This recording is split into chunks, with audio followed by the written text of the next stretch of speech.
Hi there, I'm Kim Commando, and you're going to love this special Commando On Demand podcast because it's full of highlights from one of my recent radio shows. That's right, every weekend on over 400 top stations from coast to coast, I give you just the top tech news that you need to know to stay up to date, and we speak to people just like you. You can find your local station over at the website, of course, commando.com. Now, I have to tell you, this podcast is not the entire 3-hour, jam-packed Kim Commando show that airs every single weekend. This podcast is just a few highlights. Think of it like a teaser, like you're just putting your toe in the water. And I bet you'll realize what you're missing, because knowledge is power. And if you want to get the entire 3-hour Kim Commando Show podcast, well, you have to sign up for that over at getkim.com. I'm Mike James. Coming up next, Kim talks to Trevor Fishbach. He's the CEO of StarChase, and his company is behind some very cool technology that might just make high-speed chases a thing of the past. But first, let's take a moment to recognize our partners at Indeed.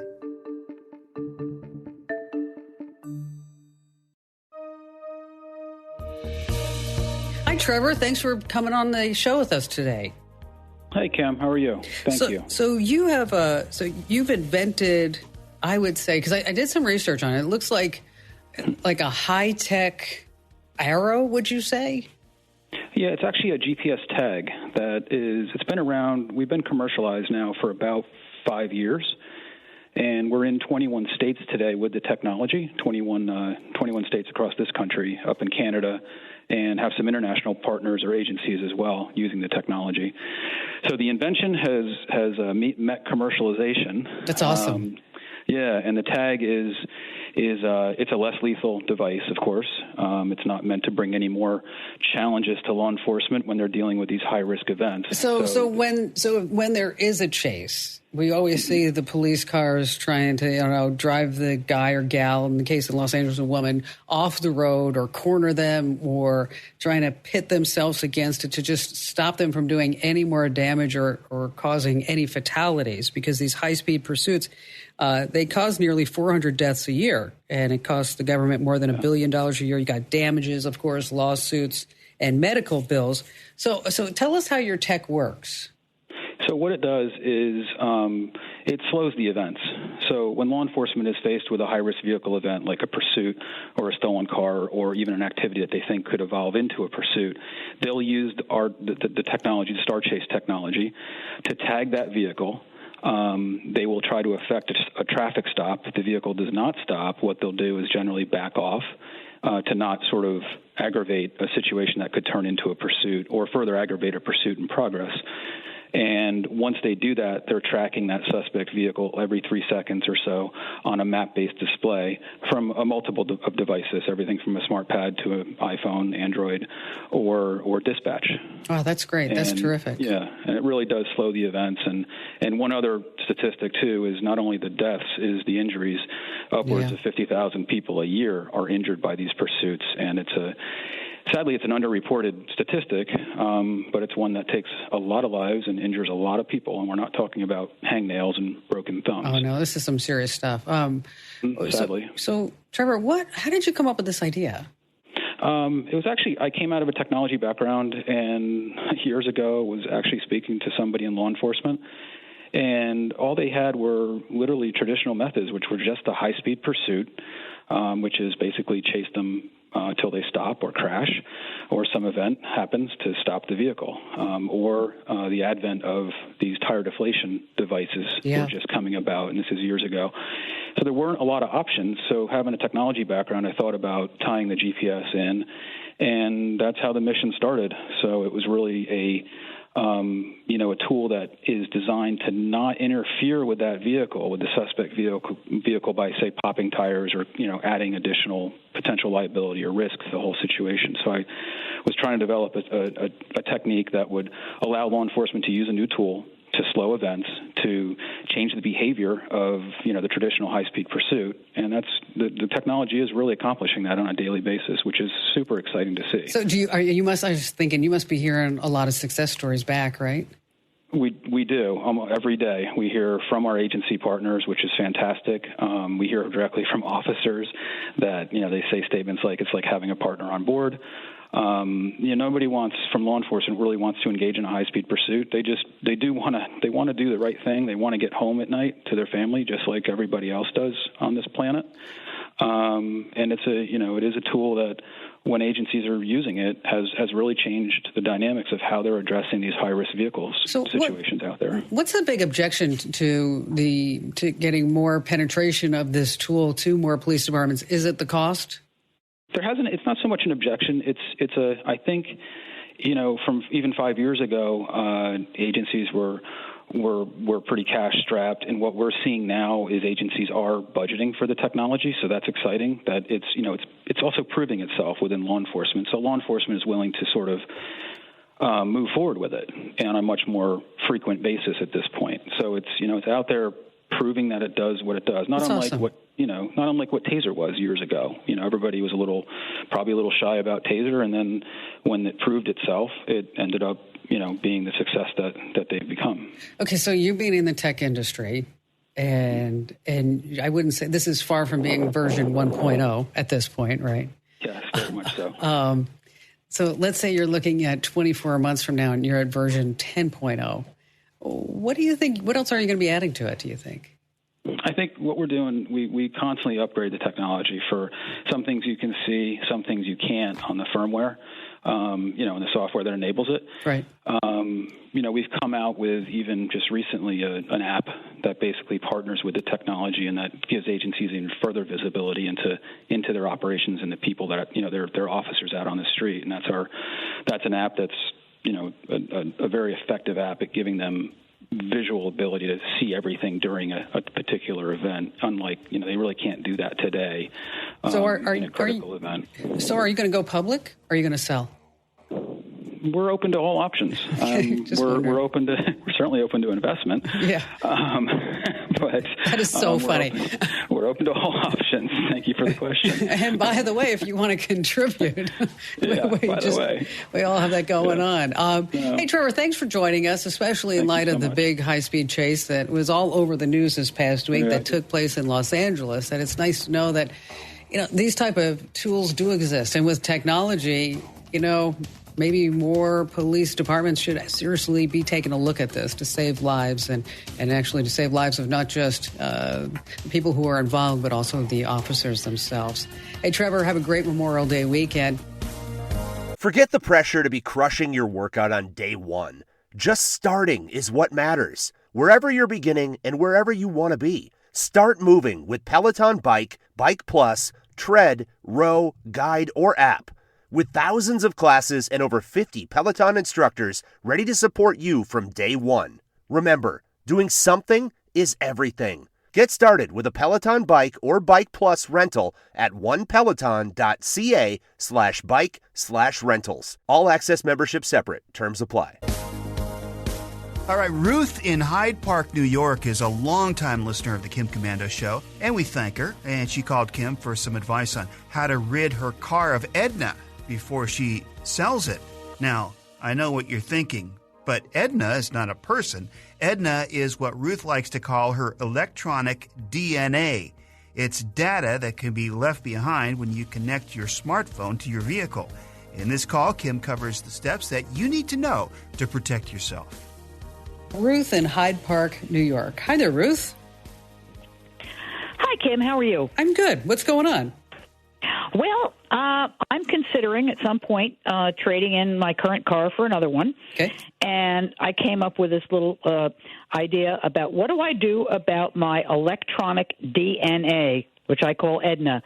For example, my phone, the home link, maybe my radio, and other things I'm not even thinking about. Yeah. What do I do about EDNA? EDNA. I like EDNA. That's a good one. Me too. It's like EDNA's living in your car right now. She is. All right. So, thank you for your call, because a lot of people don't think about this. And a lot of people don't even think about this when they rent a car. That they just sync up their phone with a rental car, and without thinking twice that the rental car now has a copy of all their contacts, GPS, anything else that may be in there, text, you name it, whatever the car may be using. Do you have CarPlay or anything like that? Not in my current vehicle, no. Okay. All right. So basically what we're going to do is you're going to do a little manual process. is that you're going to go into your phones, you're going to go, into your car settings, and you're going to start removing everything, whether it's a Bluetooth connection, remove any music or photos that you may have stored, clear out any type of GPS, because we don't need to have the new owner know where you used to live, right? Okay, where you work, or where the car used to live, rather. And so unfortunately, it's a really manual process. There is a service where you're in New York. Okay, there's a service in New Jersey, and it's just starting up. It's actually a really good idea. Is that for like $50, this company will come over and clear out EDNA for you and make sure that you don't have any traces of it. But I don't know if you necessarily need a service to do that. If you are familiar with how your car works, you could probably go in there. If you have any SD cards, you want to make sure that you remove them as well. Now, the only SD card is the GPS that came with the car, which I don't use because I use my phone. You know what? So many people do, right? I mean, it's like you look at, even with my car, I look at the GPS that came with the car, and it's inferior to what's available on my phone. And it's, it's like, well, why would we even, why are we paying for this? It's old technology because most people now have a smartphone, and there's GPS on the smartphone. Yeah, exactly. So what kind of car are you going to get? Probably a new Murano. I have one now, and I like it. That's nice. So do they have Google Car or Android Car, or do they have? They probably have Android, I bet. Oh well, you can get Android for your phone or Google Play now. I'm not Google Play. I mean Apple CarPlay. CarPlay. Yeah, because a lot of the manufacturers are sticking with one brand. I happen to really like Apple CarPlay. I think it works seamlessly. And what's really nice is that the newer models is that when you do get CarPlay, it syncs in automatically. It used to be that you'd have to actually plug in your phone to have it sync up. Now you can plug in, you get a charge, and then it does automatically sync up. And so you're not necessarily like futzing with all the settings. What's also really sweet is that suddenly it now works. Yes, can you believe it? CarPlay works. If you ever have any questions about which is the best system for your car, we've dabbled in it a little bit over at Commando.com. It's probably a topic that we're going to take on as the summer approaches, and we have some new car models that are hitting later on. But we do have some information over at Commando.com. That's Komando.com, of course. Hey, Ruth, thank you so much for your call.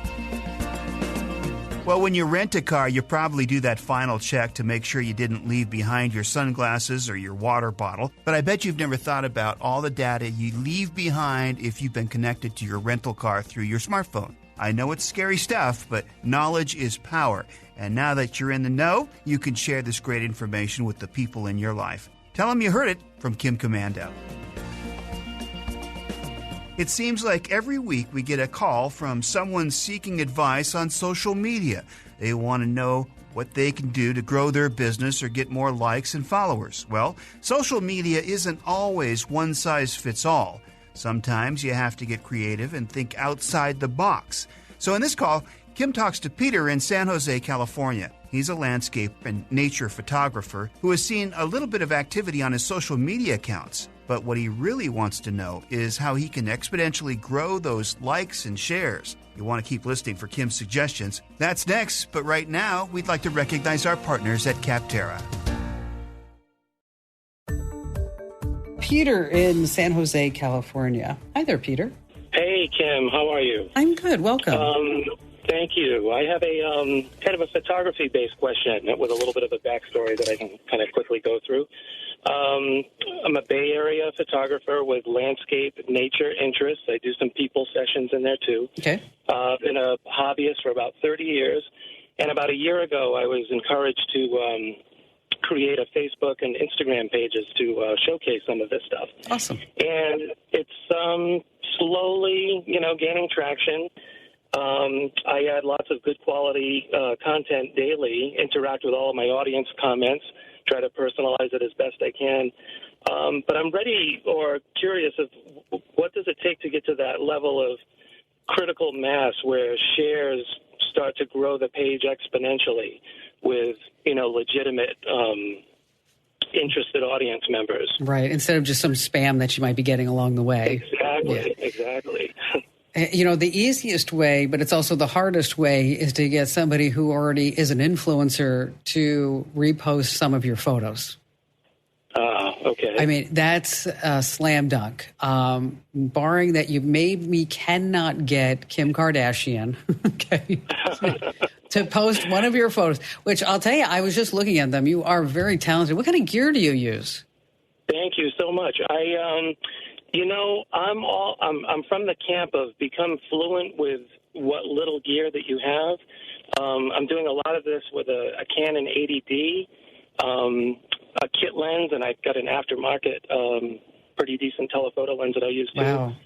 I don't shy away from my phone on occasion. I mean, I think the composition is much more important than, the gear that anybody uses. I get asked that all the time.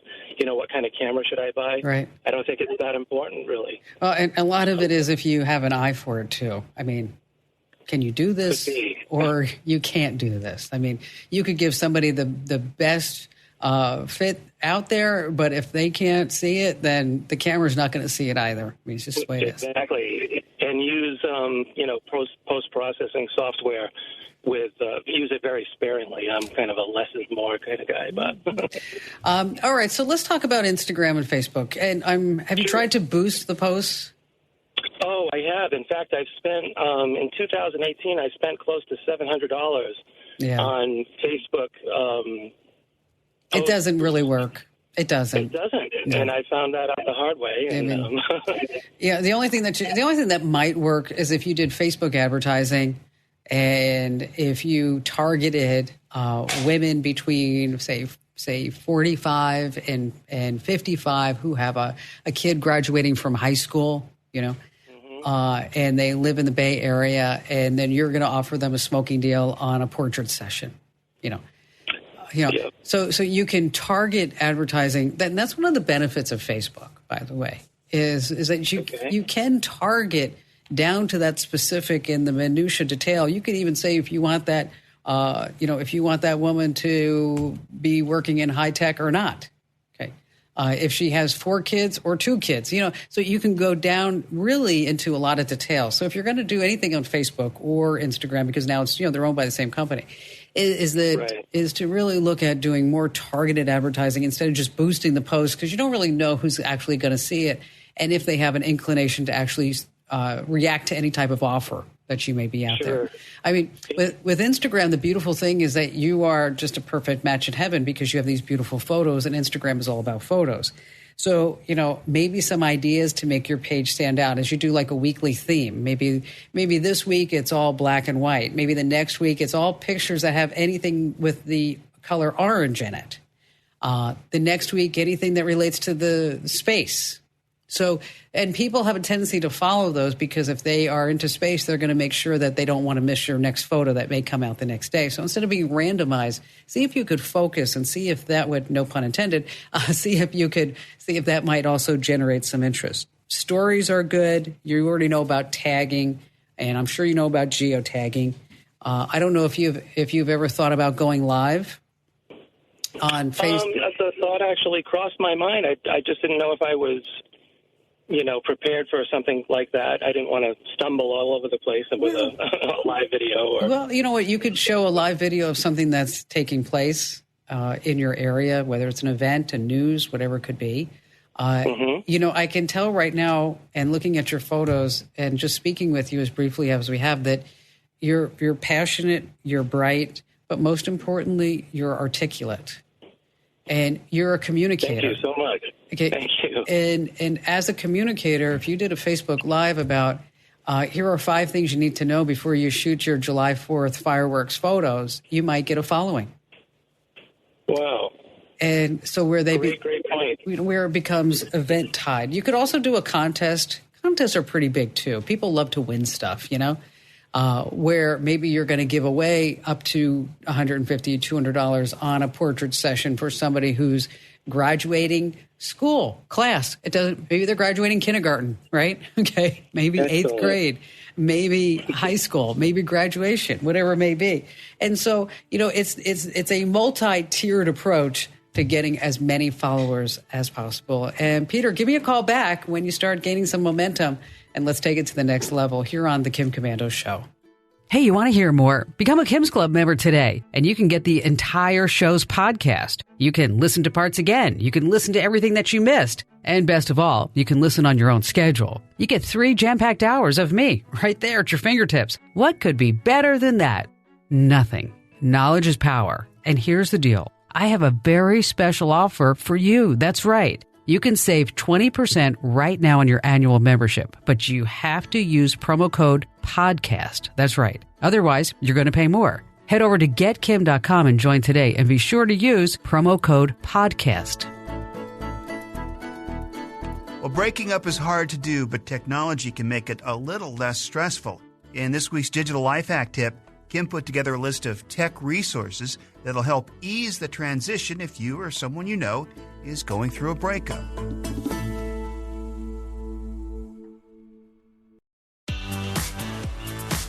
All right, let's go ahead and do our Digital Life Hacks tip. And every week we put one of these together for you because, let's just face it, tech doesn't come with manuals, and quite often we learn by doing. And this week, well, it's not a happy topic, but it's a really important topic. We're going to be talking about divorce. And if you're divorced, getting divorced, you know somebody who is divorced, this is definitely a digital life hack tip that you want to pass along, because we put together some amazing tech resources that will make it easier on you, make it easier on the kids, and definitely make it easier on your finances. So let's just start right here at the top with the children. Schedules can be really tough, especially when mom and dad are not, well, talking very well or talking very nicely to each other. So that's why if you are confused over custody schedules, there's a free program called Cozy. It helps coordinate, communicate everybody's schedules. You can track to-do lists, make plans for dinner, keep everybody on the same page. Along the same lines is having a good calendar program. Divorced couples need to avoid conflicts. So this way you create a calendar, you can share editing permissions with your ex so they can make modifications. You can schedule weekly visits. There's also co-parenter, there's Custody Junction, and there's Square Hub. Each one has a little bit of a different angle, but I think if you take a look at Cozy, Google Calendar, and be sure to especially look at co-parenter, that I think that one is really fabulous because it lets you make sure, for example, that you and your ex know when someone's picking up the kid from soccer practice or who's dropping them off at school. You can also send a secure, non-trackable notification where you can record every time you and the kids exchange the children, providing that you were on time every time. And the program's free, and then after that, it costs $120 a year. Now, what about money and tracking child support costs? Well, that's where apps like AppClose, Support Pay gives you a one-stop place to manage your child support, your family support, spousal support, alimony, and child expenses in a really super easy-to-use application that you can access from either the web or your mobile device. Now, of course, you say divorce, that means you're also dealing with the legal system. That's where there's Custody X Exchange, Divorce Log, Talking Parents, there's Our Family Wizard, just a whole list of resources. Matter of fact, we put together 13 in all. Okay, so I know that you want everything that I just mentioned and more in a Digital Life Hacks tip just right there on your screen. Maybe you even want to print it. Yes, I know you do. So just head over to the website, komando.com, Komando, of course, and in the search box, just type in the topic, and I'm sure it'll pop right up for you. So as you just heard, I'm just a nice person. Okay. If you come on the air with me, I'm not going to beat you up, I promise, like some other hosts might do. Or maybe you just have an interesting story involving tech that you'd like to share with me on the air.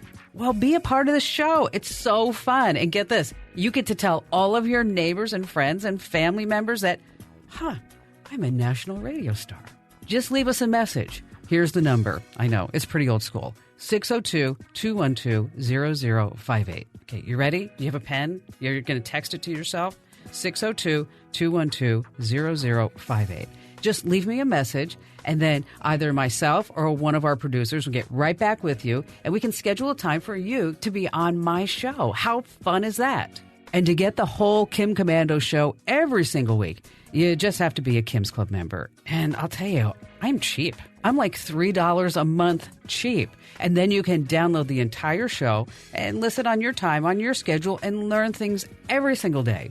You also get special perks you can't find anywhere else. Like, for example, you can watch the Kim Commando TV show. You can actually see us record the whole thing, go behind the scenes. When radio stations go to commercials, not you get to see Andrew and I, well, have fun. And if you're ever in Phoenix, you can come see the show and we'll actually meet face to face. We can get a photo that you can put on your social media and think about that. That's just priceless. All of this and a lot more for just $3 a month? Oh my gosh, how can you not do this? Go to getkim.com. That's where you sign up. Getkim.com. Now, be sure you subscribe to Commando On Demand because, hey, we'll be back with more highlights and phone calls of another great show. I'm Kim Commando. Thanks for listening. And by the way, for more digital know-how, just hit our website, commando.com. And we also have these amazing free newsletters that you can sign up for too. Hey, we hope you enjoyed these highlights from the Kim Commando Show on this episode of Commando On Demand. We'll be back next week with more highlights and more of your phone calls. Until next time, I'm Mike James for Kim Commando. Thanks for listening.